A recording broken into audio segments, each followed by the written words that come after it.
ইরাকে সাদ্দাম হোসেন নামে একজন ব্যক্তি আছে, আমি তার পার্টির কেউ না, আমি এক্সাম্পল দিচ্ছি। তো সেই ব্যক্তির কাছে মারণাস্ত্র আছে, নিউক্লিয়ার ওয়েপেন্স আছে, ইত্যাদি ইত্যাদি।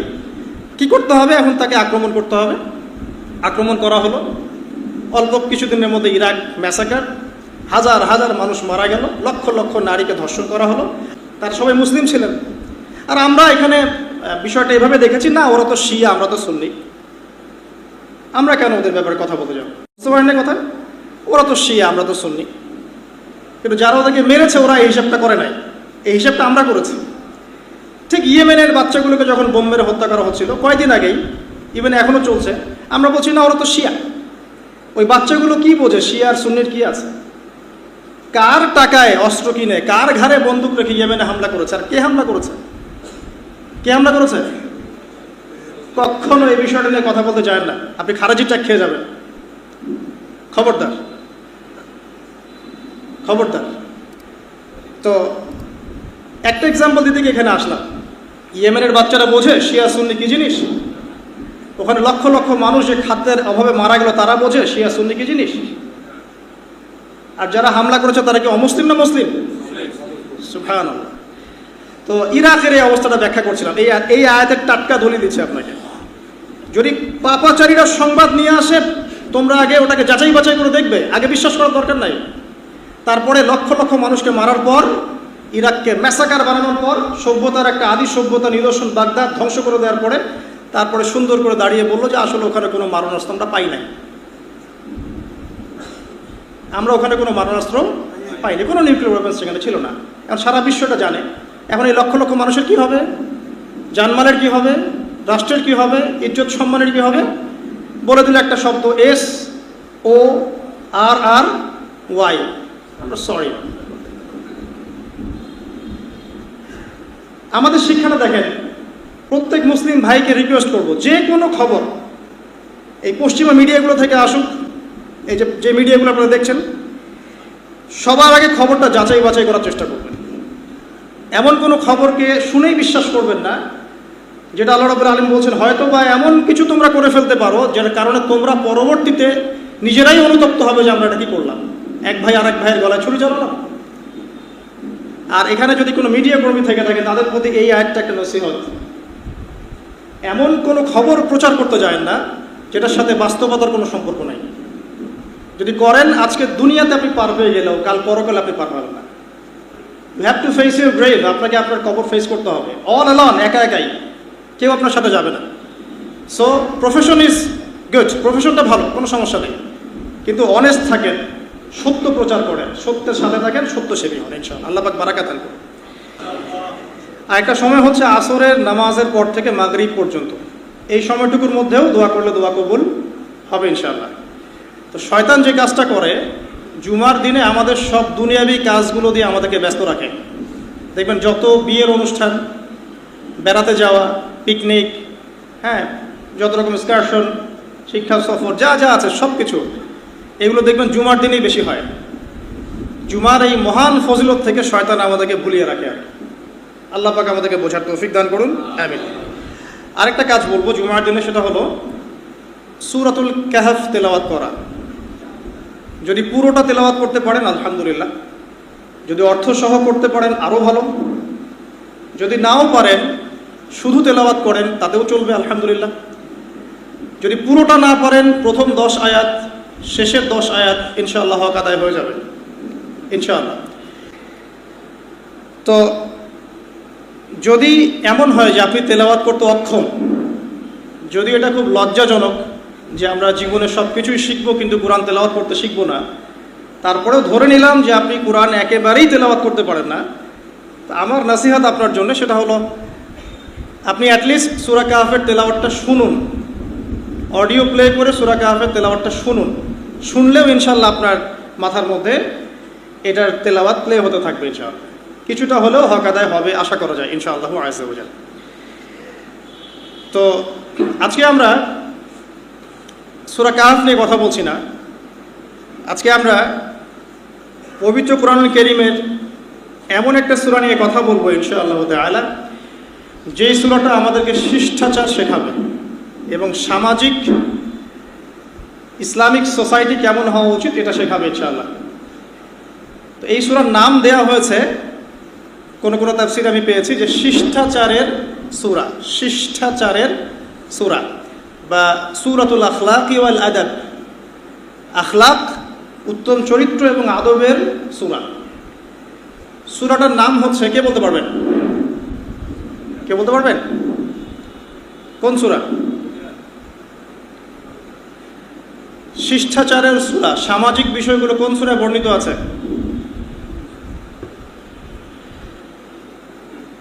সমস্যা নাই, না পারলে ফাইন নাই, না পারলে আমরা জরিমানা করব না। জি, পারলে পুরস্কার আছে। 10 সেকেন্ড সময় দিলাম, বলেন। জি, কে বলেছে? মাশাআল্লাহ, আপনি আমার সাথে নামাজের পরে মিট করবেন ইনশাআল্লাহ। আমার ভাইয়ের নাম কি? মাশাআল্লাহ, আল্লাহ পাক ভাইকে নেই খায় দারাজ করুক। ভাই ঠিক বলেছেন, সূরাতুল হুজুরাত। কোন সূরা? হুজুরাত। আসুন আমরা সময় নষ্ট না করে সামনের দিকে যাই। আউযু বিল্লাহি মিনাশ শাইতানির রাজিম, বিসমিল্লাহির রহমানির রহিম। এই সূরার মধ্যে আল্লাহ রাব্বুল আলামিন ইসলামিক শিষ্টাচার শিখিয়েছেন এবং ইসলামিক সমাজ কেমন হবে বা হওয়া উচিত আল্লাহ রাব্বুল আলামিন সেটা বর্ণনা করেছেন। প্রথম আয়াতে আল্লাহ পাক যেটা বলেছেন, আমি খুব থরলি অনুবাদগুলো করব এবং এখান থেকে কিছু মৌলিক কথাগুলো শেয়ার করব ইনশাআল্লাহ তাআলা। ওয়া মা তাওফীকি ইল্লা বিল্লাহ আলাইহি তাওয়াক্কালতু ওয়া ইলাইহি উনীব। আল্লাহ পাক বলেন, ইয়া আইয়ুহাল্লাযীনা আমানু, ইয়া আইয়ুহাল্লাযীনা আমানু, হে মুমিনগণ, হে ঈমানদারগণ। আব্দুল্লাহ ইবনে আব্বাস রাদিয়াল্লাহু আনহু তিনি বলতেন, যখনই আল্লাহ রাব্বুল আলামিন কোরআনে ইয়া আইয়ুহাল্লাযীনা আমানু বলবেন, তখন তোমরা কান খাড়া করে থাকবে। কারণ ইয়া আইয়ুহাল্লাযীনা আমানু বলে সম্বোধন করার পরেই আল্লাহ পাক কোনো না কোনো আদেশের কথা বলবেন অথবা নিষেধের কথা বলবেন। অতএব তোমরা কান খাড়া করে শোনো।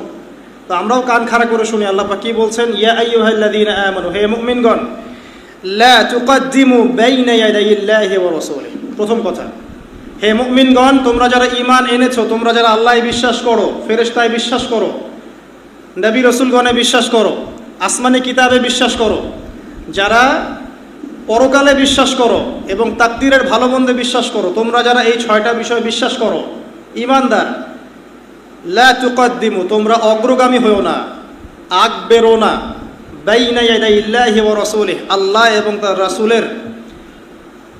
এবং তার রাসূলের সামনে তোমরা অগ্রবর্তী হও না, অগ্রগামী হও না। অর্থাৎ আল্লাহ এবং তার রাসূলের পক্ষ থেকে যদি কোনো আদেশ বা নিষেধ চলে আসে, তোমরা তা ক্রস করতে যেও না। আমি খুব সরলভাবে বলার চেষ্টা করছি আর কি। যখন আল্লাহর পক্ষ থেকে কোনো আদেশ চলে আসবে বা কোনো নিষেধ, বা তার রাসূলের পক্ষ থেকে কোনো আদেশ বা কোনো নিষেধ, তোমরা এর অগ্রবর্তী হও না। সিম্পল।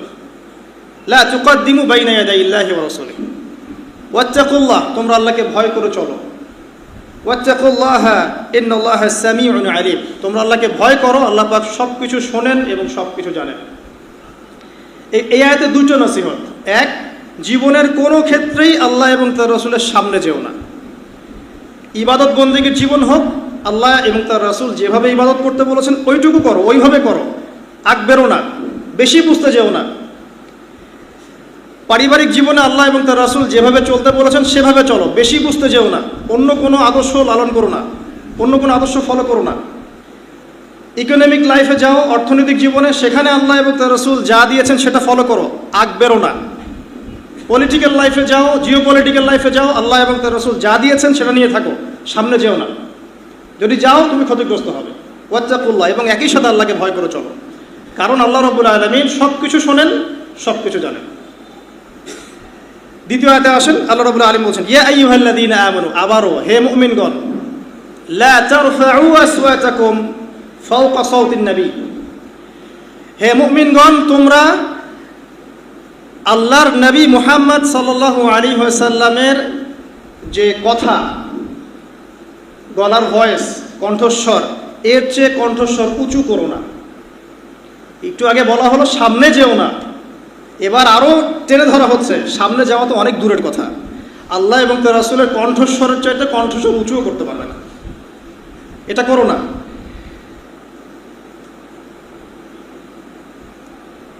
ওয়ালা তাজহারু লাহু, এবং তার সাথে উচ্চ স্বরে কথা বলো না, বিল কওলি কাজাহরি বা'দিকুম লিবা'দ, তোমরা একে অপরের সাথে যেভাবে কথা বলো সেভাবে তার সাথে কথা বলো না।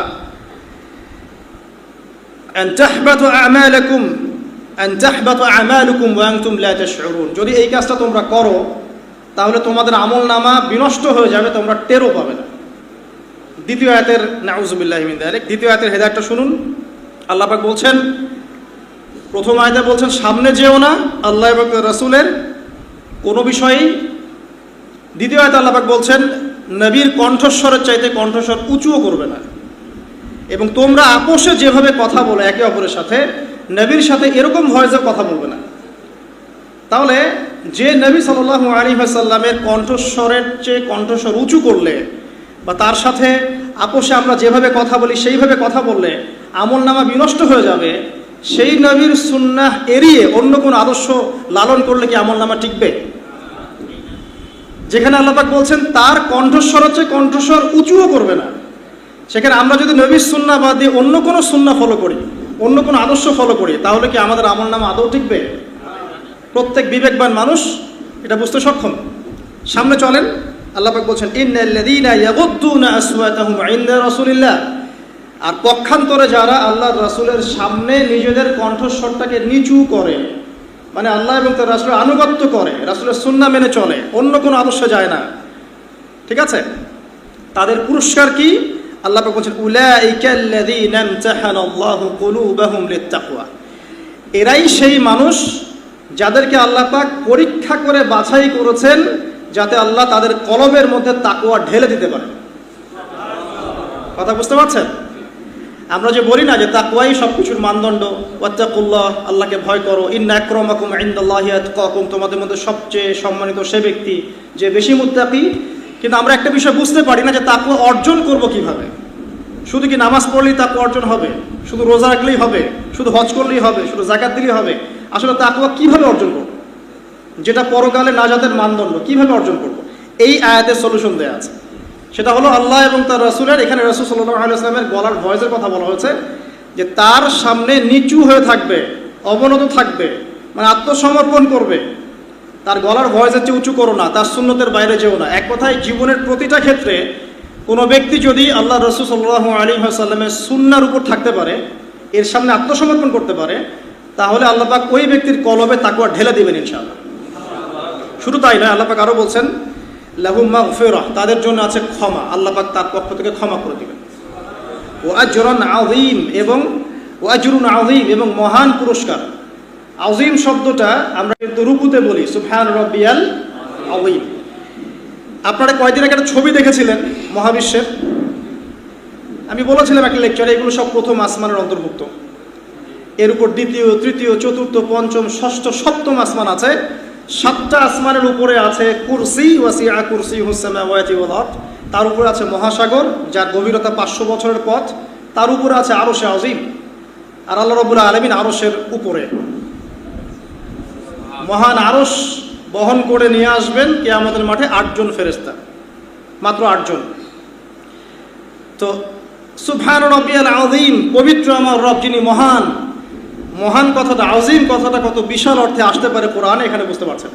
আল্লাহ পাক এখানে বলছেন যে তাদের জন্যে যারা রাসূলের সামনে কণ্ঠস্বর নিচু করে, মানে তার আনুগত্য করে, তার সামনে আত্মসমর্পণ করে, তার সুন্নাহ মেনে চলে, তাদের জন্য মাগফিরা আছে, ক্ষমা, এবং আজরুন আযীম, মহান পুরস্কার আছে।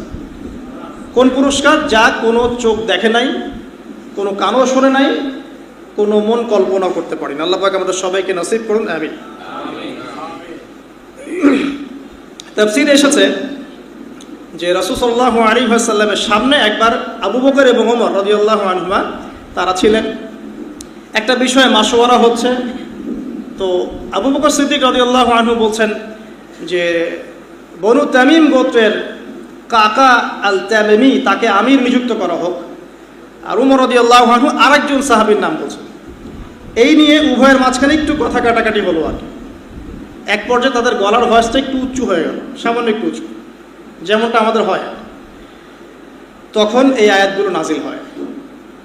এরপর থেকে ওমর রাদিয়াল্লাহু আনহু এত নিচু স্বরে নবীর সামনে কথা বলতেন যে নবী সাল্লাল্লাহু আলাইহি ওয়াসাল্লামকে আরেকবার জিজ্ঞাসা করতে হতো কি বললাম। আরেকজন সাহাবী সম্পর্কে এমনই একটা বর্ণনা এসেছে, সেই সাহাবী ঘরের মধ্যে বেশ কয়েকদিন থেকে অবস্থান করছেন, বাইরে আসেন না। অন্য সাহাবীরা জিজ্ঞাসা করছেন কেন, তিনি বলছেন যে আমি একবার নবী সাল্লাল্লাহু আলাইহি ওয়াসাল্লামের সামনে একটু উঁচু স্বরে কথা বলেছিলাম, হয়তোবা আয়াতটা আমার জন্যই নাজিল হয়েছে, আল্লাহ আমার সব আমল বিনষ্ট করে দিয়েছেন, হয়তোবা আমি জাহান্নামী হয়ে গেছি, আমি কোন মুখ নিয়ে বাইরে যাব। তখন নবী সাল্লাল্লাহু আলাইহি ওয়াসাল্লাম বললেন তাকে ডেকে নিয়ে আসো। ওই সাহাবীকে ডেকে আনা হলো। নবীজি বললেন সে জাহান্নামী নয়, বরং সে জান্নাতি। এরপর ইয়ামামার যুদ্ধে এই সাহাবী শহীদ হন। সুবহানাল্লাহ। চতুর্থ আয়াতে আল্লাহ পাক বলছেন, প্রথম তিনটা আয়াত আমরা বুঝতে পেরেছি আলহামদুলিল্লাহ। চতুর্থ আয়াতে আল্লাহ পাক বলছেন যে আল্লাহ পাক বলছেন ইন্নাল্লাযীনা ইউনাদুনাকা মিন ওয়ারাইল হুজুরাত ইন্নাল্লাযীনা ইউনাদুনাকা মিন ওয়ারাইল হুজুরাত আকসারুহুম লা ইয়াকিলুন। 4 নম্বর আয়াতে আল্লাহ পাক বলছেন প্রথম 3 আয়াতের পরে, নিশ্চয়ই যারা হে নবী মুহাম্মদ সাল্লাল্লাহু আলাইহি ওয়াসাল্লাম তোমাকে হুজুরাতের পিছন দিক থেকে ডেকেছে, মানে নবী সাল্লাল্লাহু আলাইহি ওয়াসাল্লামের ছোট ছোট হুজরা ছিল, কক্ষ ছিল, এরকম 9টা কক্ষে তার 9 জন স্ত্রী থাকতেন মসজিদে নববীর ঠিক পাশে। তো একদল বেদুইন মানে আরবের গ্রাম্য কিছু মানুষ, তারা একবার দুপুর বেলা এসেছিল নবী সাল্লাল্লাহু আলাইহি ওয়াসাল্লামের কাছে। তাকে না পেয়ে তারা ঘরের বাহির থেকে তাকে ডাকা শুরু করেছিল জোরে জোরে, হে মুহাম্মদ সাল্লাল্লাহু আলাইহি ওয়াসাল্লাম বাইরে আসুন, বাইরে আসুন, এভাবে বলা শুরু করেছে। নবী সাল্লাল্লাহু আলাইহি ওয়াসাল্লাম মনে মনে একটু অস্বস্তি বোধ করেছেন, কিন্তু মুখে কিছু বলেন নাই, মুখে তাদেরকে কোনো কটু কথা বলেন নাই, কিন্তু আল্লাহ পাক সেই অস্বস্তির অবস্থাটা বুঝতে পেরেছেন। তো আল্লাহ পাক বলছেন যে নিশ্চয়ই যারা তোমাকে এই হুজুরাতের পিছন থেকে ডাকে আকসারুহুম লা ইয়াকিলুন, তাদের বেশিরভাগের আকল নাই, বেশিরভাগের জ্ঞান নাই, মানে তারা একটু গ্রাম্য মানুষ, তাদের এত ভদ্রতাবোধ নাই।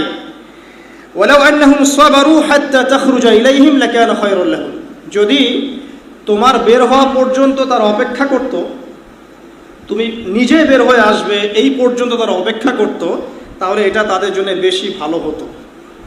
আল্লাহ পাক এইভাবেই বললেন। তারপরে বলছেন যে লাহুম খায়রুল লাহুম আল্লাহু গফুর রহিম, আল্লাহ পাক পরম করুণাময় অসীম দয়ালু। এখানে এই 2টা আয়াতের মধ্যে একটা নাসিহা আছে। একদল মানুষ যারা কিছুটা আকলহীন ছিল, তারা নবী সাল্লাল্লাহু আলাইহি ওয়াসাল্লামকে এইভাবে ডাকা শুরু করলো। নবীর মনের কষ্ট আল্লাহ বুঝতে পারলেন, আয়াত নাজিল করে দিলেন, কিন্তু নবী সাল্লাল্লাহু আলাইহি ওয়াসাল্লাম নিজের মুখে কিছু বলেন নাই। এখন আল্লাহ পাক বলছেন যদি তারা সবর করত এবং তোমার বের হয়ে আসা পর্যন্ত অপেক্ষা করত, এটা তাদের জন্য বেশি ভালো হতো। এখানে খেয়াল করে দেখেন যে মানুষগুলো এই কাজটা করেছিল তারা কিছুটা আকলহীন এবং কিছুটা জাহেল প্রকৃতির। আল্লাহ রাব্বুল আলামিন তাদেরকে শাসালেন না, মানে অজ্ঞদেরকে শিক্ষা দেওয়ার একটা পদ্ধতি আল্লাহ পাক শিখাচ্ছেন এখানে। তাদের বেশিরভাগের আকল নাই, আল্লাহ পাক মাফ করে দিয়েছেন, কারণ তারা বুঝতে পারে নাই। ঠিক এরকম একটা আয়াত সূরা ফুরকানের মধ্যেও আছে রহমানের বান্দাদের সম্পর্কে, যে ওয়াইদা খাতাবাহুমুল জাহিলুনা ক্বালু সালামা। রহমানের বান্দা তারাই, তাদের একটা বৈশিষ্ট্য হচ্ছে যখন তারা জাহেলদের সাথে মোলাকাত করে বা জাহেলরা তর্ক করতে আসে, তারা বলে সালামা, তোমাদের সাথে আমরা তর্ক করতে চাই না, সালামুন আলাইকুম, তোমাদের উপর শান্তি বর্ষিত হোক। এখানে আমরা একটা ইসলামিক সোসাইটির নাসিহা পাচ্ছি, শিষ্টাচার পাচ্ছি। একটা কথা আমি বলতে ভুলে গিয়েছিলাম এর আগে, সেটা হলো নবী সাল্লাল্লাহু আলাইহি ওয়াসাল্লামের সামনে গলার ভয়েস উঁচু করা যেমন অপরাধ, ঠিক তেমনি যেই মজলিসগুলোতে নবী সাল্লাল্লাহু আলাইহি ওয়াসাল্লামের হাদিস এবং সুন্নাহ নিয়ে আলোচনা হবে, সেখানেও গলার ভয়েস উঁচু করাটা অপরাধ। একই সাথে নবী সাল্লাল্লাহু আলাইহি ওয়াসাল্লামের কথাগুলো যে আলেম ওলামারা সমাজে প্রচার করেন, তাদের ক্ষেত্রে কথা বলার সময় আদব রক্ষা করাটা আমাদের কর্তব্য। এটা প্রত্যেকটা বিষয় রিলেটেড এখানে। আর এখন যে 2টো আয়াত বললাম, এর আয়াতের আলোকে ইবনে আব্বাস রাদিয়াল্লাহু আনহু তিনি বলছেন যে কোনো সময় এমন হতো যে আমি কোনো সাহাবীর কাছে গিয়েছি হাদিস শেখার জন্যে, তার বাসার সামনে গিয়ে আমি দাঁড়িয়ে থাকতাম। তারপর তারা যখন বাসা থেকে বের হতো আমাকে জিজ্ঞাসা করতো যে তুমি বাসায় নক করলেই তো হতো, বাসায় একটু নক করলেই তো হতো, তাহলে তো আমরা বের হয়ে তোমাকে হাদিস শেখাতে পারতাম, বলতে পারতাম। তখন আব্দুল্লাহ ইবনে আব্বাস রাদিয়াল্লাহু আনহু তিনি বলতেন যে এই আয়াতটা আমাকে বাধা দেয় যে একটা নবী মুহাম্মদ সাল্লাল্লাহু আলাইহি ওয়াসাল্লাম সম্পর্কে নাজিল হয়েছে, আর যেহেতু আলেমগণ নবীদের উত্তরাধিকারী বা ওয়ারিস, এই জন্য কোনো আলেমের কাছে গিয়ে জ্ঞান শেখার জন্য আমি অপেক্ষা করতে পছন্দ করি যতক্ষণ না সে বের হয়ে আসে। আর আমাদের সোসাইটির মধ্যে দেখবেন যে আলেম ওলামার উপর মানুষের আচরণ কেমন হয়। কোনো কোনো ক্ষেত্রে দেখা যায় এমন যে একজন ইমাম, একজন খতিবকে মসজিদ কমিটির কাছে জিম্মি হয়ে থাকতে হচ্ছে। কখনো এমন হয় না? কখনো দেখা যায় একটা মাদ্রাসার পরিচালনা কমিটির কাছে একজন মাদ্রাসার প্রিন্সিপালকে জিম্মি হয়ে থাকতে হচ্ছে। আর এখানে আল্লাহ পাক কি শিক্ষা দিচ্ছেন যে নবী সাল্লাল্লাহু আলাইহি ওয়াসাল্লামের বাসার পিছন থেকে তাকে উচ্চস্বরে ডাকাটাকে তিনি অপছন্দ করছেন, এবং সাহাবায়ে-কেরাম আমল করে দেখাচ্ছেন এইভাবে তারা আলেমদের বাসার সামনে গিয়ে দাঁড়িয়ে থাকতেন যতক্ষণ না তারা বের হয়। এই তাজিম না থাকলে দিনের জ্ঞান অর্জন করা যায় না। আসলে ভক্তি, শ্রদ্ধা বোধ, তাজিম এগুলো না থাকলে দিনের জ্ঞান অর্জন করা যায় না। আল্লাহ পাক আমাদেরকে তৌফিক এনায়েত করুন। এরপরে খুব ইম্পর্টেন্ট কিছু আয়াত আসবে, এগুলোর দিকে আমি বেশি ফোকাস করতে বলছি। আল্লাহ পাক বলছেন 6 নম্বর আয়াতে, ইয়া আইয়ুহাল্লাযীনা আমানু, হে মুমিনগণ। এই জায়গা থেকে খুব ভালো করে শোনেন, মূল সূরার ফেসটা এখান থেকে শুরু হচ্ছে। ইয়া আইয়ুহাল্লাযীনা আমানু, হে মুমিনগণ। সবাইকে বলা হচ্ছে হে মুমিনগণ। ইন জাআকুম ফাসিকুম বিনাবাইন ফাতাবায়ানু, তোমাদের কাছে যদি কোনো ফাসিক বা পাপাচারী কোনো সংবাদ নিয়ে আসে, যে কোনো খবর, হে মুমিনগণ তোমাদের কাছে যদি কোনো ফাসিক বা পাপাচারী ব্যক্তি কোনো সংবাদ নিয়ে আসে, যে কোনো খবর নিয়ে আসে, ফাতাবায়ানু, সেটা আগে ভালো করে তদন্ত করে পরীক্ষা করে দেখো। আগে বিশ্বাস করো না এবং আগে কোনো ইনিশিয়েটিভ নিও না, ওই তথ্যের উপর ভিত্তি করে কোনো কাজ করে বসো না। আগে তোমরা খবরটাকে যাচাই বাছাই করে দেখো। কেন? আন তুসিবু কওমান বিজাহালা ফাতুসবিহু আলা মা ফাআলতুম নাদিমিন। হতে পারে ওই খবরটা বিশ্বাস করে নেওয়ার ফলে অজ্ঞতা বশত তোমরা এমন কিছু করে বসবে যার ফলশ্রুতিতে তোমরা পরবর্তীতে নিজেরাই অনুতপ্ত হবে। আর কথা কি বুঝতে পারছেন ভাই? আচ্ছা, এক্সাম্পল দেই তাহলে বুঝতে সুবিধা হবে। ইরাকে সাদ্দাম হোসেন নামে একজন ব্যক্তি আছে, আমি তার পার্টির কেউ না, আমি এক্সাম্পল দিচ্ছি। তো সেই ব্যক্তির কাছে মারণাস্ত্র আছে, নিউক্লিয়ার ওয়েপেন্স আছে, ইত্যাদি ইত্যাদি। কী করতে হবে? এখন তাকে আক্রমণ করতে হবে। আক্রমণ করা হলো, অল্প কিছুদিনের মধ্যে ইরাক ম্যাসাকার, হাজার হাজার মানুষ মারা গেল, লক্ষ লক্ষ নারীকে ধর্ষণ করা হলো। তার সবাই মুসলিম ছিলেন।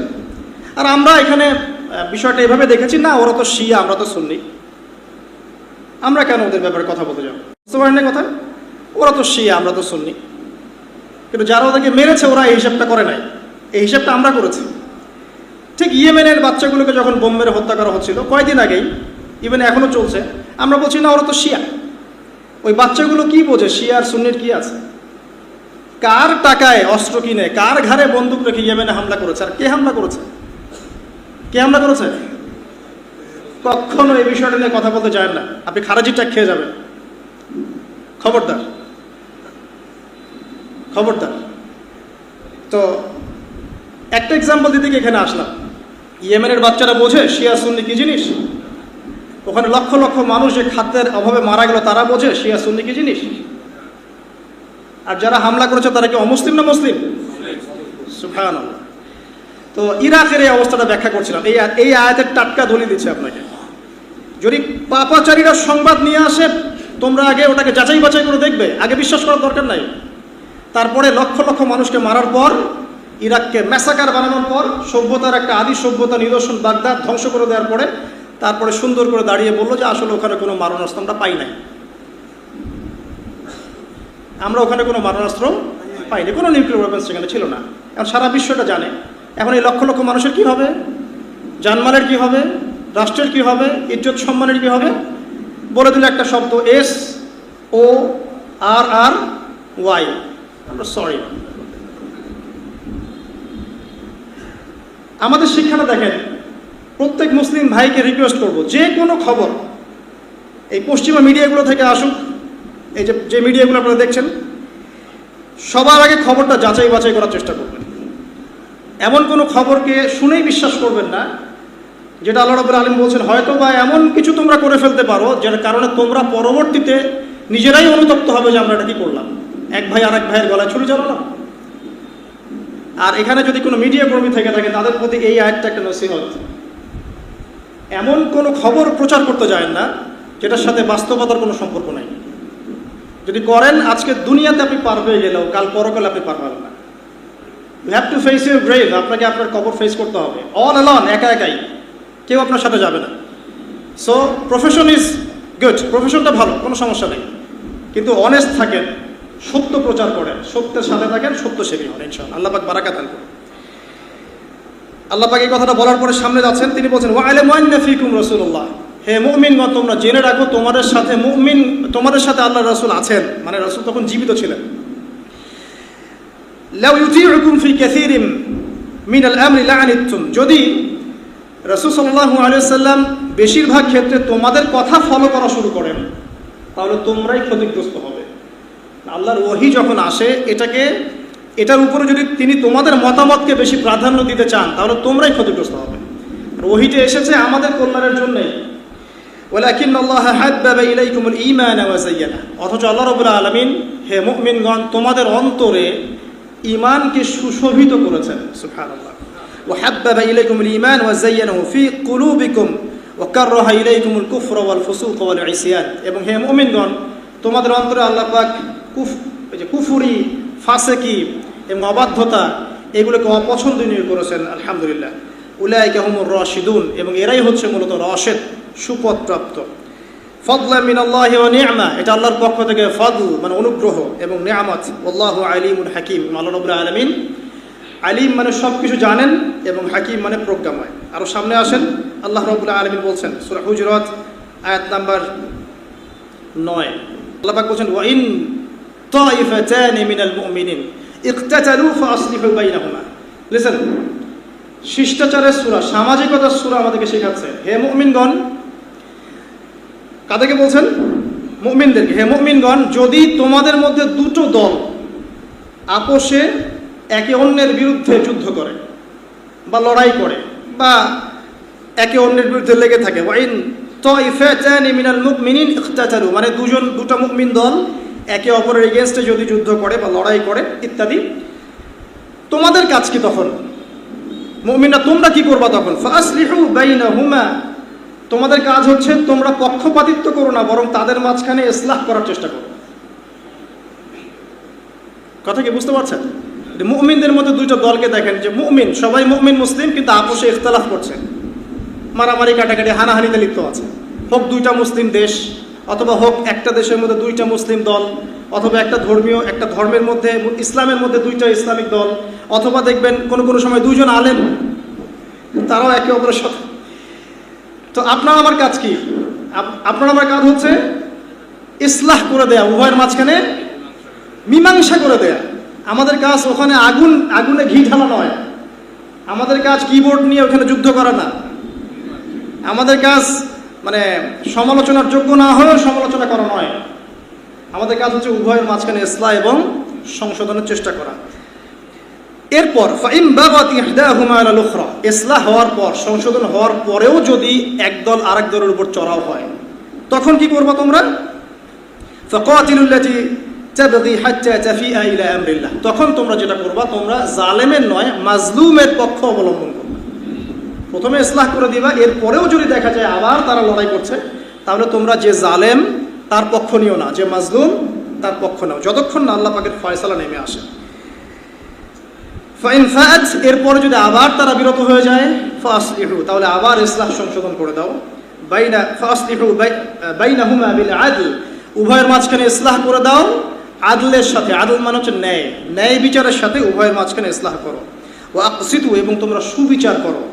ইন্নাল্লাহা ইউহিব্বুল মুকসিতিন, নিশ্চয়ই আল্লাহ রাব্বুল আলামিন সুবিচারকারীদেরকে ভালোবাসেন। এই আয়াতটার তাফসীর পড়তে গিয়ে আমি একটা হাদিস পেয়েছিলাম, যে যারা সুবিচার করবে পৃথিবীতে, যাদেরকে আল্লাহ পাক বিচার করার ক্ষমতা দিয়েছেন, পলিটিক্যাল পাওয়ার দিয়েছেন, যারা সুবিচার করবে, হাদিস এসেছে যে কিয়ামতের মাঠে আল্লাহ রাব্বুল আলামিন রহমান, মানে আল্লাহ রাব্বুল আলামিনের একটা নাম রহমান, রহমানের ডান দিকে নূর বা আলোর কিছু সিংহাসন থাকবে, এই সিংহাসনে আল্লাহ পাক তাদেরকে বসাবেন ইনশাআল্লাহ। কাদেরকে বসাবেন? যারা সুবিচার করবে, যাদেরকে আল্লাহ পাক বিচার করার ক্ষমতা দিয়েছেন যে কোনো সেক্টরে, তারা যদি সুবিচার করে, যেটা ন্যায় বিচার করে আল্লাহকে সন্তুষ্ট করার জন্য, আল্লাহ রাব্বুল আলামিন কিয়ামতের মাঠে তাদেরকে নূরের মিম্বর দান করবেন আল্লাহ পাকের ডান দিকে, একদম ডান দিকে। আল্লাহ পাক আমাদের সবাইকে সুবিচার করার তৌফিক দান করুন। কেন মুমিনদের মাঝখানে ইসলাহ করতে হবে তার পরের আয়াতেই এর ব্যাখ্যা দেওয়া আছে। আল্লাহ পাক বলছেন ইন্নামাল মুমিনুনা ইখওয়া, তোমরা মুমিনদের মাঝখানে সুবিচার কেন করবে? কারণ মুমিনরা তো পরস্পর ভাই ভাই। ইন্নামাল মুমিনুনা ইখওয়া, মুমিন যারা ঈমান এনেছে, নামাজ পড়ে, রোজা রাখে, যাকাত দেয়, আল্লাহ বিশ্বাস করে, নবীকে বিশ্বাস করে, কোরআন মানে, সবাই মুমিন, সবাই মুসলিম। এখানে দলাদলি ভাগাভাগি কোনো অবকাশ নাই। ইখতিলাফ থাকতে পারে ফিকহি বিষয়ে, ফিকহি মাসালা ইখতিলাফ থাকতে পারে, কিন্তু দিন শেষে আমরা সবাই একটা কমিউনিটি, ওয়ান উম্মাহ, আমরা সবাই মুসলিম।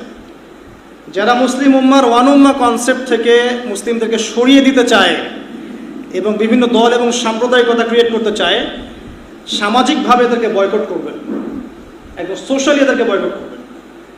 মুসলিম উম্মার মধ্যে হাজারটা ইখতিলাফ থাকতে পারে, হাজারটা মতবিরোধ থাকতে পারে, তারপরেও দিন শেষে আমরা সবাই মুসলিম।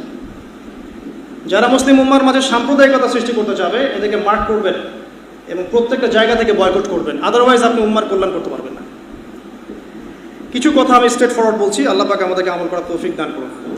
ইন্নামাল মুমিনুনা ইখওয়া, নিশ্চয়ই মুমিনরা ইখওয়া, পরস্পর ভাই ভাই, পরস্পর ভাই ভাই। ফাসলিহু বাইনা আখাওয়াইকুম, তোমরা তোমাদের ভাইদের মধ্যে ইসলাহ করো, সংশোধন করো। ওয়াত্তাকুল্লাহ, তোমরা আল্লাহকে ভয় করো। লাআল্লাকুম তুরহামুন, যাতে করে তোমাদের প্রতি রহম করা হয়। আল্লাহ রাব্বুল আলামিন সামনে গিয়ে আরো বলছেন ইয়া আইয়ুহাল্লাযীনা আমানু, আবারো হে মুমিনগণ, লা ইয়াসখার কওমুম মিন কওমিন আসা আন ইয়াকুনু খায়রাম মিনহুম, আল্লাহ পাক বলছেন কোন কওম, একটা সম্প্রদায় যেন আরেকটা সম্প্রদায়কে নিন্দা তিরস্কার না করে, আন্ডারএস্টিমেট না করে। একজন ব্যক্তি আরেকজন ব্যক্তিকে বা একটা কওম আরেকটা কওমকে কখনো যেন আন্ডারএস্টিমেট না করে, তুচ্ছ তাচ্ছিল্য না করে। কারণ হতে পারে যাকে তুচ্ছ করা হচ্ছে সেই ব্যক্তি আল্লাহর কাছে বেশি কবুলিয়াত পেয়েছে, সে হয়তো তোমার চেয়ে উত্তম, তুমি জানো না। এই রোগটা আমাদের সমাজে নাই? আমরা সবাই জান্নাতের সার্টিফিকেট পেয়ে গেছি এমন মনে হয় না? সবাই মনে করে যে আমি হকপন্থী, সবাই বাতিল, এমন একটা ভাব নিয়ে চলি না আমরা? অনেকেই চলি। আল্লাহ পাক তাদের জন্য একটা আয়াত নাজিল করেছেন, ফালা তুযাক্কু আনফুসাকুম, সূরা নাজমে আল্লাহ পাক বলেছেন বেশি বেশি আত্মপ্রশংসা করো না, বেশি বেশি আত্মপ্রশংসা করো না, নিজেকে নিয়ে গর্ব করো না। ওয়া হুয়া আ'লামু বিমান ইত্তাকা, আল্লাহই ভালো জানেন কে প্রকৃতপক্ষে মুত্তাকি। আপনি যাকে আন্ডারএস্টিমেট করছেন, যার সম্মান ধুয়ে ফেলছেন, ব্যক্তিগত আক্রমণ করছেন, পারিবারিক জীবনে আক্রমণ করছেন, খুঁজে খুঁজে খুঁজে ভুল ধরার চেষ্টা করছেন যাতে জাতির সামনে লাঞ্ছিত করা যায়, হীন উদ্দেশ্য সফল হয়, আল্লাহ রাব্বুল আলামিন সব দেখছেন। আল্লাহ পাক এমন করবেন এক সময় ইনশাআল্লাহ, যার পিছনে আপনি লেগেছেন তাকে আল্লাহ পাক বড় বানিয়ে দিবেন আর আপনাকে ঘরের মধ্যে অপমান করবেন ইনশাআল্লাহ। এটা হাদিসে এসেছে, যখন কোনো মানুষের গোপন দোষ ত্রুটি অনুসন্ধান করার চেষ্টা করে, আল্লাহ রাব্বুল আলামিন সে যদি ঘরের মধ্যে লুকিয়েও থাকে ওইখানে তাকে অপমান করে ছেড়ে দিবেন ইনশাআল্লাহ। এটা আল্লাহ পাকের ফয়সালা, এর বহু নজির আমাদের সামনে আছে। আল্লাহ পাক আরো বলছেন আসা আন ইয়াকুন খায়রাম মিনহুম ওয়ালা নিসাউম মিন নিসা আসা আন ইয়াকুননা খায়রাম মিনহুন্না, কোনো মহিলাও যেন অন্য কোনো মহিলার ব্যাপারে এমন না করে, বা কোনো একদল মহিলা আরেকদল মহিলার ব্যাপারে যেন এমন না করে, আন্ডারএস্টিমেট না করে, তুচ্ছ তাচ্ছিল্য না করে। হতে পারে যার তুচ্ছ তাচ্ছিল্য করা হচ্ছে, যাকে তুচ্ছ তাচ্ছিল্য করা হচ্ছে, সেই মহিলার দল বা সেই মহিলা আল্লাহর কাছে এদের চাইতে বেশি ভালো উঁচু মাকাম প্রাপ্ত। আল্লাহ পাক আমাদেরকে বোঝার তৌফিক দান করুন, আমিন। আল্লাহ আরো বলছেন ওয়ালা তালমিসু আনফুসাকুম, তোমরা একে অপরকে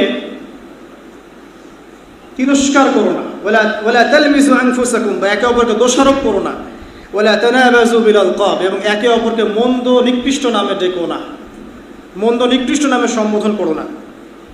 বিসাল ইসমুল ফুসুক বা'দাল ঈমান, ঈমান আনার পরে এটা অত্যন্ত জঘন্য একটা ফাসিকি কাজ। কোনটা? একজন আরেকজনের দোষ খুঁজে বের করবে এবং একজন আরেকজনকে মন্দ নামে ডাকবে। ওয়ামান লাম ইয়াতুব ফাউলাইকা হুমুজ যালিমুন, যারা এখান থেকে তওবা করে ফিরে আসছে না, নিঃসন্দেহে এটা একটা জুলুমের অন্তর্ভুক্ত। ফাউলাইকা হুমুজ যালিমুন, এরা জালেমদের অন্তর্ভুক্ত। এই আয়াত থেকে শিখলাম যে একজন মুসলিম ব্যক্তি যেন আরেকজন মুসলিম ব্যক্তিকে আন্ডারএস্টিমেট না করে, একটা মুসলিম কওম আরেকটা মুসলিম কওমকে যেন আন্ডারএস্টিমেট না করে। একজন মহিলা যেন আরেকজন মহিলাকে তুচ্ছ তাচ্ছিল্য না করে, এক শ্রেণীর মহিলা আরেক শ্রেণীর মহিলাকে যেন তুচ্ছ তাচ্ছিল্য না করে। তোমরা একে অপরকে মন্দ নামে ডাকবে না, একে অপরকে বিদ্রুপ করবে না। যদি করো তাহলে এটা একটা ফাসাকি হবে। আর এখান থেকে যারা তওবা করবে না, আল্লাহ পাক বলছেন এরা হচ্ছে জালেম। এরপরে আল্লাহ রাব্বুল আলামিন বলছেন যে ইয়া আইয়ুহাল্লাযীনা আমানু, আবারও হে মুমিনগণ, ইজতানিবু কাসীরাম মিনাজ যন, আরও ডেঞ্জারাস নসিহত, যেটাতে আমাদের মধ্যে 100%, অলমোস্ট 100% মানুষ এখানে জড়িত। ইজতানিবু কাসীরাম মিনাজ যন, তোমরা বেশি থেকে বেশি ধারণা এবং অনুমান করা থেকে বিরত থাকো। বেশি বেশি ধারণা এবং অনুমান করা থেকে বিরত থাকো, বেঁচে থাকো। কারণ ইন্না বা'দা যন্নি ইসম, কারণ এমন অনেক ধারণা আছে যেগুলো আসলে পাপ, এগুলোর কোনো অস্তিত্ব নাই। অযথাই আপনি নিজের মনে এগুলো চিন্তা করছেন, সে হয়তো এমন না, আবার অমুক হয়তো তেমন, এখানে হয়তো এটা আছে, ওখানে হয়তো ওটা আছে। আপনি অযথাই অনুমান করছেন, এই অনুমানগুলোর সাথে বাস্তবতার কোনো সম্পর্ক নাই। আল্লাহ পাক আরও বলছেন ওয়ালা তাজাসসু, তোমরা জাসুসি করো না। এখানে জাসুসি বলতে বোঝানো হচ্ছে যে ইচ্ছা করে অন্যের দোষ খুঁজে বের করো না। এখানে জাসুসি বলতে বোঝানো হচ্ছে ইচ্ছা করে কোনো ব্যক্তির দোষ খুঁজে খুঁজে বের করার চেষ্টা করো না। এমনি প্রত্যেক মানুষের মধ্যেই দোষ থাকে, দেখাই যায় স্পষ্ট। তুমি এক্সট্রা খুঁজে খুঁজে বের করতে যেও না। ওয়ালা তাজাসসু, তোমরা জাসুসি করতে যেও না। এখানে রাষ্ট্রীয় জাসুসি বোঝানো হচ্ছে না। একটা ইসলামিক স্টেটের নিরাপত্তার স্বার্থে তদন্ত বা গোয়েন্দা সংস্থার কাজ করার সম্পূর্ণ এখতিয়ার আছে, কোরআন সুন্নাহ সমর্থিত কাজ এটা। এখানে এটা বোঝানো হচ্ছে না। একটা রাষ্ট্রের নিরাপত্তা, অভ্যন্তরীণ নিরাপত্তা, বহির্বিশ্বের সাথে কানেকশন, সব কিছুর স্বার্থে গোয়েন্দা সংস্থাদের কাজ করার সম্পূর্ণ অধিকার আছে, এটা এই আয়াতে বোঝানো হচ্ছে না। এখানে বোঝানো হচ্ছে একে অপরের দোষগুলা ইচ্ছা করে খুঁজতে যাও না, বরং রাষ্ট্রীয় স্বার্থে সেই কাজগুলো করার নেকির কাজ। এতে করে জনসাধারণের নিরাপত্তা নিশ্চিত হয়। তবে সেখানে খেয়াল রাখতে হবে যে তদন্ত যেন সঠিক হয়, অনুমান ভিত্তিক, ধারণা ভিত্তিক না হয়, যাতে কেউ আবার জুলুমের শিকার না হয়, এটা খেয়াল রাখতে হবে। কিন্তু এই কাজটা ঠিক আছে এবং এটা জরুরি কাজ। আর এখানে বোঝানো হচ্ছে তোমরা যে দোষগুলো দেখা যায় এর বাইরে অতিরিক্ত দোষ খুঁজতে যেও না মানুষের। আপনার মধ্যে হয়তো এমন কিছু দোষ আছে যেটা আমি জানি না, এটা জানার জন্য ওত পেতে থাকার দরকার নেই, এটা তাজাসসু বলা হয়। তোমরা এভাবে জাসুসি করো না। আরও কি করো না, ওয়ালা ইয়াগতাব বা'দুকুম বা'দা, এক ভাই আরেক ভাইয়ের গীবত করো না। গীবত আপনারা জানেন, নবীজিকে বলা হয়েছে কি গীবত। তিনি বলেছেন তোমার ভাই সম্পর্কে এমন কথা বলা যা তার অনুপস্থিতিতে বললে সে যখন শুনবে সে কষ্ট পাবে। সাহাবীরা বললেন যদি তার মধ্যে সেই দোষ থেকে থাকে তাহলে? নবীজি বললেন যদি তার মধ্যে সেই দোষ থাকে তাহলেই তো তুমি তার গীবত করলে, আর যদি তার মধ্যে সেই দোষ না থাকে তাহলে তুমি তো তাকে অপবাদ দিলে। তো অলমোস্ট এভরিবডি আমরা এখন এই রোগে আক্রান্ত। আল্লাহ পাক আমাদেরকে এই রোগ থেকে হেফাজত করুন। এই রোগের একটা সুফল পাবে যার গীবত করা হচ্ছে সেই ব্যক্তি। কীরকম? ধরেন আপনার গীবত করেছে অনেক মানুষ এবং আপনার কাছে ক্ষমাও চায় নাই, যার যোগ্য আপনি ছিলেন না। এখন কিয়ামতের মাঠে উঠে দেখবেন যে অনেক নেকি অটোমেটিকলি আপনার আমলনামায় যুক্ত হচ্ছে। কিভাবে? যে এই মানুষগুলো আপনার গীবত করেছিল, আপনি তার যোগ্য ছিলেন না, আপনার উপর জুলুমটা হয়েছে। আল্লাহ পাক সেদিন আপনাকে নেকি দিবেন ইনশাআল্লাহ, ওদের আমলনামা থেকে নিয়ে আপনাকে দিবেন। এই জন্য পার্সোনালি আমাকে গীবত করলে আমি খুব খুশি হই, আলহামদুলিল্লাহ কিছু নেকি পাওয়া যাবে ইনশাআল্লাহ, কারণ এই বিষয়টার সাথে আমি জড়িত না। মাশাআল্লাহ। তো আল্লাহ পাক আমাদেরকে গীবতের মহামারী থেকে বেঁচে থাকার তৌফিক দান করুন। আল্লাহ পাক বলছেন যে তোমরা কি একে আইয়ুহিব্বু আহাদুকুম আইয়াকুলা লাহমা আখিহি মাইতান ফাকারিহতুমুহ, তোমরা কি তোমাদের মৃত ভাইয়ের গোশত ভক্ষণ করতে পছন্দ করবে? ফাকারিহতুমুহ, তোমরা তো এটাকে অপছন্দ করো। অতএব গীবতকে আল্লাহ পাক এখানে মৃত ভাইয়ের গোশত খাওয়ার সাথে তুলনা করেছেন। এখন দেখেন না যে কাক কাকের গোশত খায় না, অনেক সময় দেখা যায় এক আলেম আর এক আলেমের গোশত খাচ্ছে, দেখেন না? এখনকার যুগ এমন চলছে, কাকও কাকের গোশত খায় না, মুসলিম মুসলিমের গোশত খায়, মুমিন মুমিনের গোশত খায়। কোনো কোনো ক্ষেত্রে দেখবেন এক দাড়ি টুপিওয়ালা লোক আরেক দাড়ি টুপিওয়ালা লোকের গোশত খাচ্ছে। এমন অনেক মানুষ জুলুমের শিকার আছে এই সমাজে, যাদের পিছনে এমন মানুষ কাজ করেছে যারা দেখতে ওই মানুষের মতোই। কথা বুঝতে পারছেন না? এমন অনেক মানুষ জুলুমের শিকার হয়েছে এই সমাজে, হচ্ছে প্রতিনিয়তই, যাদের পিছনে এমন মানুষ আছে যে ওই মানুষের মতোই দেখতে। সামাজদার কে ইশারা কাফি। ওয়াত্তাকুল্লাহ, তোমরা আল্লাহকে ভয় করো। তোমরা আল্লাহকে ভয় করো, ইন্নাল্লাহা আত-তাওয়াবুর রহিম, আল্লাহ পাক নিঃসন্দেহে তওবা কবুলকারী এবং পরম দয়ালু। এরপরে আল্লাহ পাক আরো বড় পরিসরে বলছেন ইয়া আইয়ুহান নাস, এবার কিন্তু আর মুমিন বলছেন না আল্লাহ পাক, ইয়া আইয়ুহান নাস, হে মুমিন, হে মানব জাতি, ইয়া আইয়ুহান নাস, হে পুরো মানব জাতি। এখানে আর মুমিনদেরকে নিয়ে কথা বলছেন না, পুরো মানব জাতিকে বলছেন ইন্না খালাকনাকুম মিন যাকারিন ওয়া উনসা, হে মানব জাতি তোমাদেরকে আমি সৃষ্টি করেছি একজন পুরুষ একজন নারী থেকে। ইন্না খালাকনাকুম মিন যাকারিন ওয়া উনসা ওয়া জাআলনাকুম শুউবা ওয়া ক্বাবাইলা লিতাআরাফু, হে মানব জাতি তোমাদেরকে আমি সৃষ্টি করেছি একজন পুরুষ একজন নারী থেকে, আদম এবং হাওয়া থেকে, অতঃপর তোমাদেরকে বিভক্ত করে দিয়েছে বিভিন্ন কবিলা এবং দলে উপদলে, জাতিতে, কবিলায়, গোত্রে বিভক্ত করেছে। কেন? লিতাআরাফু, যাতে তোমরা একে অপরের সাথে পরিচিত হতে পারো। ভাষার পার্থক্য থাকবে, রঙের পার্থক্য থাকবে, সংস্কৃতির পার্থক্য থাকবে, রুচি অভ্যাসের পার্থক্য থাকবে, ভৌগোলিক পার্থক্য থাকবে, বাট পরিচিত হওয়ার জন্য তোমাদেরকে আমি এভাবে বিভক্ত করেছি, গর্ব ফখর করার জন্য না। কারণ আল্লাহর কাছে সম্মানের মানদণ্ড এগুলো নয়, ভাষা, বর্ণ, রং, জাতীয়তাবাদ, এগুলো সম্মানের মানদণ্ড নয়। কি মানদণ্ড? ইন্না আকরামাকুম ইনদাল্লাহি আতকাকুম, তোমাদের মধ্যে আল্লাহর কাছে সবচেয়ে বেশি সম্মানিত সেই ব্যক্তি যে ব্যক্তি তোমাদের মধ্যে সবচেয়ে বেশি মুত্তাকি, শেষ, যার তাকওয়া বেশি, সে তোমাদের মধ্যে আল্লাহর কাছে সবচেয়ে বেশি সম্মানিত, হোক সে গরিব বা ধনী বা সাদা বা কালো বা যে কোনো ভৌগোলিকতার, যে কোনো জাতীয়তাবাদের, যে কোনো ভাষা বা যে কোনো রঙের। আল্লাহ রাব্বুল আলামিন সামনে আরও বলছেন ক্বালাতিল আ'রাবু আমান্না, আমরা শেষ করে দিচ্ছি, আর দু তিনটা আয়াত আছে। ক্বালাতিল আ'রাবু আমান্না, হে নবী, আরবরা বলে, আরবের যারা বেদুইন ছিল তারা বলে যে আমরা ঈমান এনেছি, আমরা ঈমান এনে ফেলেছি।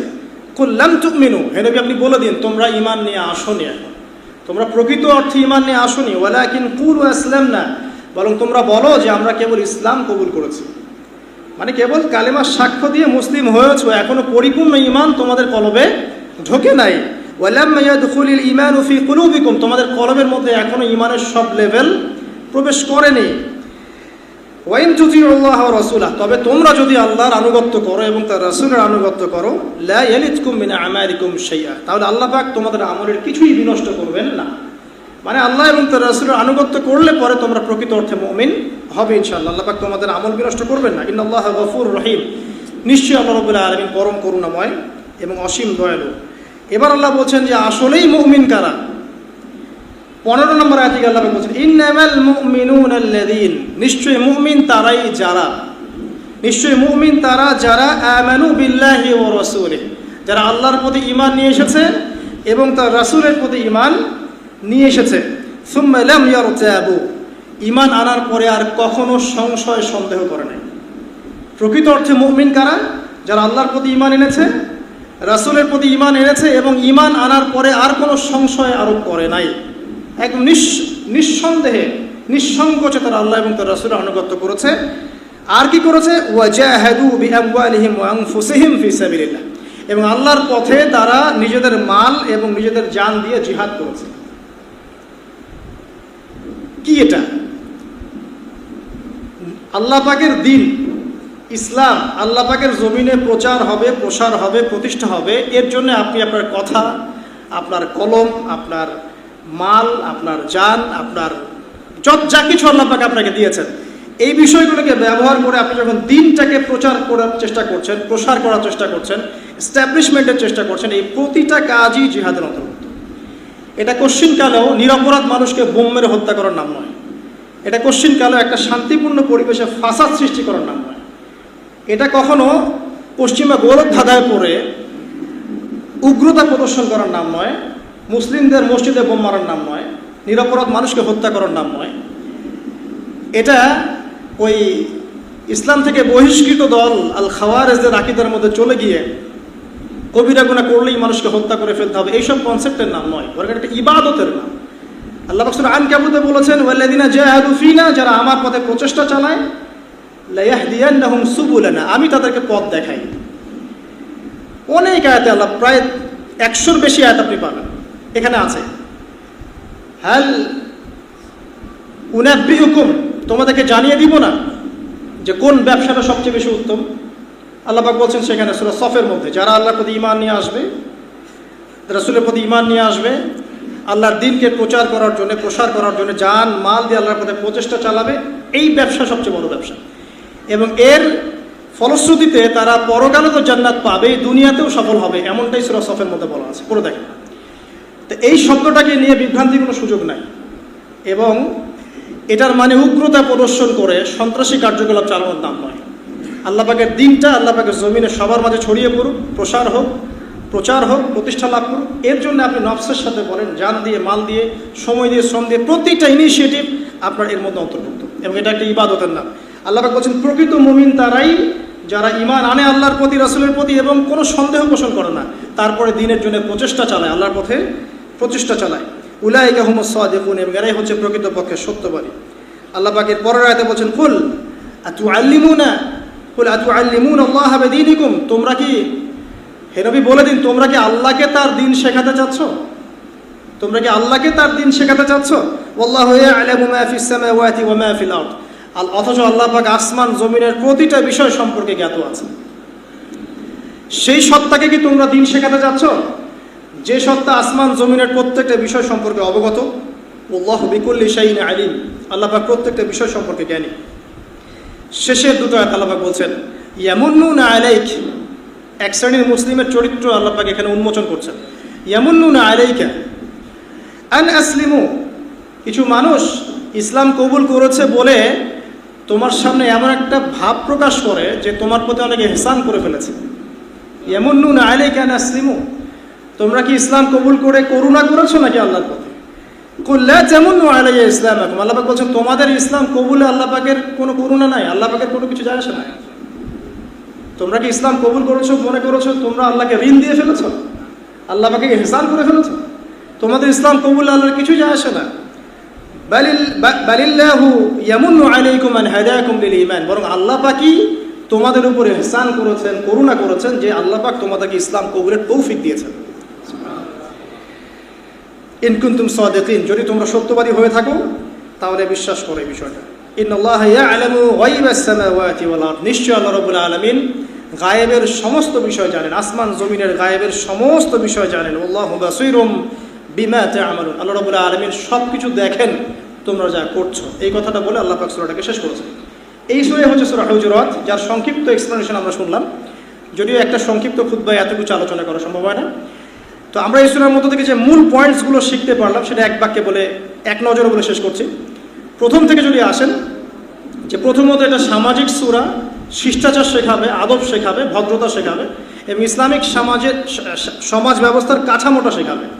প্রথমত জীবনের কোনো ক্ষেত্রেই আমাদের উচিত হবে না আল্লাহ এবং তার রাসূলের সামনে যাওয়া, যেখানে আল্লাহ এবং তার রাসূলের বিধান চলে আসবে, ফুল স্টপ, আত্মসমর্পণ, এর নাম ইসলাম। এরপর আল্লাহ পাক বলেছেন কি, কণ্ঠস্বরকে উঁচু করো না, মানে নবী সাল্লাল্লাহু আলাইহি ওয়াসাল্লামের কণ্ঠস্বরের উপর কণ্ঠস্বর উঁচু করো না, এটা দিয়ে আল্লাহ বোঝাচ্ছেন যে জীবনের কোনো ক্ষেত্রেই তার সুন্নতের এগেনস্টে যেও না, এবং আল্লাহকে ভয় করো। যদি তোমরা নবীর কণ্ঠস্বরের উপরে কণ্ঠস্বর উঁচু করো, তার সুন্নাহকে বাদ দিয়ে অন্য কোনো সুন্নাহ ফলো করো, তাহলে তোমাদের সব আমল বিনষ্ট হয়ে যাবে, তোমরা টেরও পাবে না।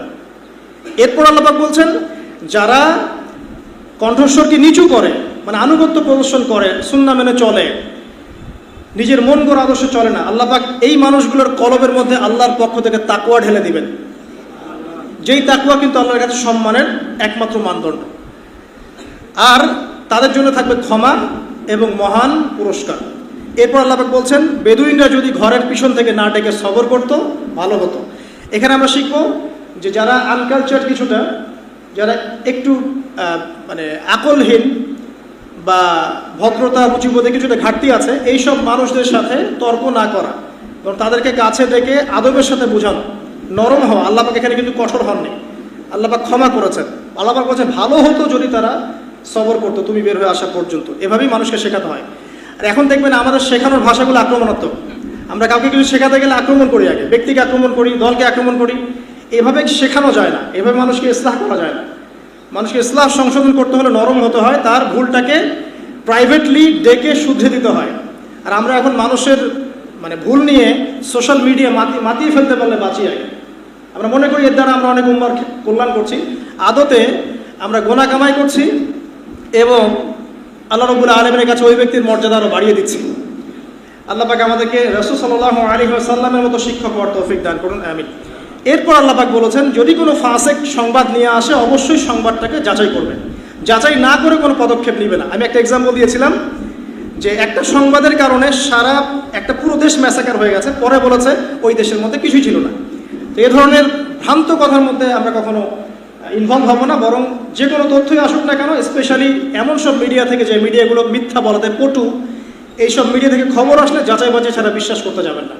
আল্লাহ পাক বোঝার তৌফিক দান করুন। এরপর আল্লাহ পাক বলেছেন যে যদি মুমিনদের দুটো দল পরস্পর মতবিরোধে লিপ্ত হয় তাহলে তোমাদের কাজ হচ্ছে ইসলাহ সংশোধন করে দেয়া, তোমরা কোনো পক্ষপাতিত্ব অবলম্বন করো না।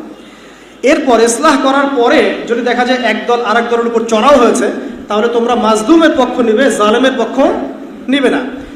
তারপর আবার ইসলাহ করে দিবে, কারণ আল্লাহ রাব্বুল আলামিন ইসলাহকারীদেরকে ভালোবাসেন। কেন ইসলাহ করবে? কারণ মুমিনরা ইন্নামাল মুমিনুনা ইখওয়া, মুমিনরা পরস্পর ভাই ভাই, আমরা সবাই মুসলিম, আমরা সবাই একটা উম্মার অন্তর্ভুক্ত, আমরা একে অপরের শত্রু নই, আমরা সবাই পরস্পর ভাই ভাই। এবং তোমরা মুমিনদের মধ্যে ইসলাহ এবং সংশোধন করো, এতে করে আল্লাহ পাক তোমাদের প্রতি রহম করবে। এরপর আল্লাহ পাক বলেছেন যে কোনো মুসলিম কম যেন অন্য মুসলিম কমকে আন্ডার এস্টিমেট না করে, কোনো ব্যক্তি যেন অন্য মুসলিম ব্যক্তিকে আন্ডার এস্টিমেট না করে। একজন মহিলা আরেকজন মহিলাকে বা একদল মহিলা আরেক দল মহিলাকে যেন তুচ্ছ তাচ্ছিল্য না করে। হতে পারে যার সমালোচনা করা হচ্ছে, যাকে তুচ্ছ তাচ্ছিল্য করা হচ্ছে, সেই ব্যক্তি আল্লাহর কাছে ওই ব্যক্তির চেয়ে উত্তম যে সমালোচনা করছে। এরপর তোমরা একে অপরের দোষ অনুসন্ধান করবে না এবং তোমরা পরস্পরকে মন্দ নামে ডাকবে না। যদি ডাকো এটা হচ্ছে একটা ফাসিকি কাজ, যদি তওবা না করো তাহলে তুমি জালেম হয়ে যাবে। তারপরে আল্লাহ পাক বলছেন ইজতানিবু কাসীরাম মিনাজ জন, বেশি বেশি ধারণা করা থেকে দূরে থাকো, ধারণার বশবর্তী হয়ে কাজ করো না। ইন্না যন্না লা ইউগনি মিনাল হাক্কি শাইআ, কারণ যন্না মানে যেটা ধারণা, এটার সাথে সত্যের কোনো সম্পর্ক নাই, ধারণা সত্যকে পরাজিত করতে পারে না। তো তোমরা বেশি বেশি ধারণা করবে না, বরং ওই যে খবর যাচাই বাছাই করার মধ্য দিয়ে ডিসিশন নেবে। আর জাসুসি করো না, একজনের দোষ অনুসন্ধান করার চেষ্টা করো না, আল্লাহ পাক তাহলে ঘরের মধ্যে অপমানিত করে দিবেন। আর একজন আরেকজনের গীবত করতে যেও না, তোমরা তো পছন্দ করবে না যে তোমরা এক মৃত ভাইয়ের গোশত খাবে, তোমরা তো এটা অপছন্দ করো। আল্লাহ পাক তওবা কবুলকারী, পরম দয়ালু, আল্লাহ পাক এগুলো থেকে তওবা করার আদেশ দিচ্ছেন যে হে মানব জাতি, পুরো মানব জাতি, তোমাদের মধ্যে অনেক পার্থক্য থাকবে ভাষা, রঙের ইত্যাদির। আমি তোমাদেরকে একজন পুরুষ একজন নারী থেকে সৃষ্টি করেছি এবং বিভিন্ন কবিলা দলে উপদলে বিভক্ত করে দিয়েছি, যাতে করে লিতে আরফ, তোমরা একে অপরের সাথে পরিচিত হতে পারো, গর্ব ফখর করার জন্য নয়। ইন্না আক্রামাকুম ইনদাল্লাহি আতকাকুম, তবে তোমাদের মধ্যে আল্লাহর কাছে সবচেয়ে বেশি সম্মানিত সেই ব্যক্তি যে সবচেয়ে বেশি মুত্তাকি। আল্লাহর কাছে তাকওয়াই হচ্ছে সম্মানের একমাত্র মানদণ্ড।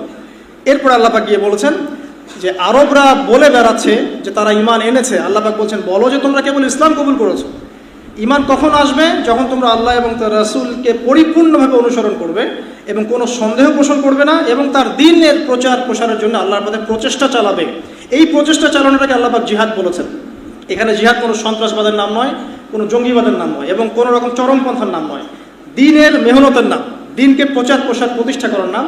হতে পারে সেটা মাল দিয়ে, হতে পারে অর্থ দিয়ে, সম্পদ দিয়ে, হতে পারে নফসের সাথে কথা দিয়ে বা কলম দিয়ে, সব কিছু অন্তর্ভুক্ত। আল্লাহ পাক এটা বোঝার তৌফিক দান করুন।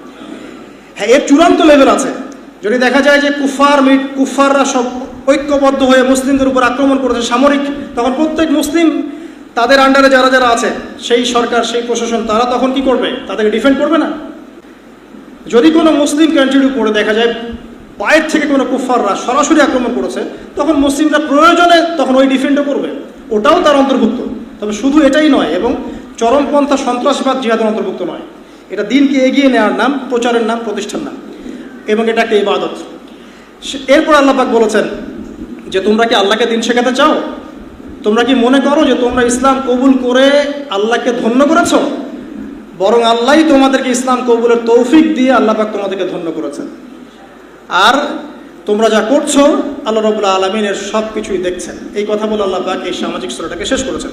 আল্লাহ রাব্বুল আলামিন আমাদের সবাইকে আল কোরআন বুঝে পড়ার তৌফিক দান করুন, ব্যাখ্যা সহ পড়ার তৌফিক দান করুন, বরেণ্য উলামায়ে কেরামের সোহবতে গিয়ে তাফসীর পড়ার তৌফিক দান করুন।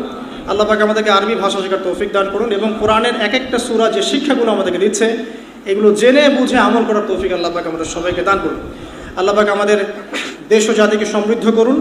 একই সাথে আমরা দোয়া করবো আল্লাহ পাক আমাদের যুব সমাজকে হেদায়েত দান করুন এবং আমাদের রিজিকের যাদের সমস্যা আছে আল্লাহ পাক সমস্যাগুলোকে দূর করে দিন। আল্লাহ পাক যাবতীয় বৈশ্বিক ফিতনা থেকে আমাদের দেশটাকে আল্লাহ পাক হেফাজত করুন। আল্লাহ রাব্বুল আলামিন আমাদের মা বোনদেরকে খাস পর্দায় থাকার তৌফিক এনায়েত করুন। আমাদের মধ্যে যারা অসুস্থ আছেন আল্লাহ পাক সবাইকে শেফায়ে কামেলা দান করুন। আমাদের মধ্যে যারা পারিবারিক সমস্যায় ভুগছেন আল্লাহ পাক পরিবারের সমস্ত সমস্যাগুলোকে সলভ করে দিন। আমাদের সন্তানদেরকে আল্লাহ পাক মুসলিমের মতো মুসলিম রূপে মানুষ করার তৌফিক দান করুন। আল্লাহ রাব্বুল আলামিন আমাদের দৃশ্য এবং অদৃশ্যের যাবতীয় বিপদ আপদ এবং বালা মুসিবত থেকে আল্লাহ পাক আমাদের ব্যক্তি, পরিবার, সমাজ এবং রাষ্ট্রকে হেফাজত করুন। আমিন।